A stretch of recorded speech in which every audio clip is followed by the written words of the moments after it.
Even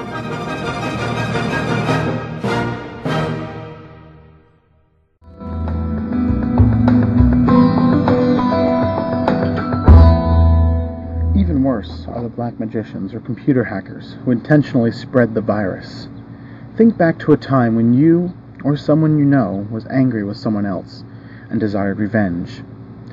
In order to seek revenge, you said something to or about that person with the intention of spreading poison and making that person feel bad about him or herself.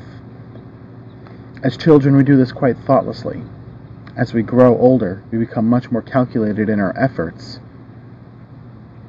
to bring others down. Then we lie to ourselves and say that that person received a just punishment for their wrongdoing. When we see the world through a computer virus, it is easy to justify the cruelest behavior. For years we have received the gossip and the spells from the words of others, but also from the way that we use our word with ourselves. We talk to ourselves constantly, and most of the time we say things like, "Oh, I look fat. I look ugly. I'm getting old. I'm losing my hair. I'm stupid. I never understand anything. I will never be good enough.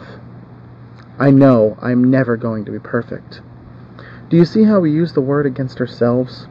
We must begin to understand that the word is and the word does. If you understand the first agreement, be impeccable with your word, you begin to see all the changes that can happen in your life. Changes first in the way that you deal with yourself, and later in the way that you deal with other people, especially those who love you the most. Consider how many times you have gossiped about that person that you love to gain the support of others from your point of view. How many times have you hooked other people's attention and spread poison about your loved one in order to make your opinion right? Your opinion is nothing but your point of view. It is not necessarily true. Your opinion comes from your belief, your own ego, and your own dream. We create all this poison and spread it to others just so that we can feel right about our point of view. If we adopt the first agreement and become impeccable with our word, any emotional poison will eventually be cleaned from our mind and from our communication in our personal relationships, including those with our pet dog and cat. Impeccability of the word will also give you immunity from anyone putting a negative spell on you. You will only receive a negative idea if your mind is fertile ground for that idea. When you become impeccable with your word, your mind is no longer fertile for words that become from black magic. Instead, it is fertile for words that come from love. You can measure the impeccability of your word by your level of self-love. How much you love yourself and how you feel about yourself are directly proportionate to the quality and integrity of your word. You are impeccable with your word, then you feel good, you feel happy, and you're at peace. You can transcend the dream of hell just by making the agreement to be impeccable with your word. Right now, I am planting that seed in your mind. Whether or not that seed grows depends on how fertile your mind is to the seeds of love. It is up to you to make that agreement with yourself. I am impeccable with my word. Nurture the seed, and as it grows in your mind, it generates more seeds of love to replace the seeds of fear.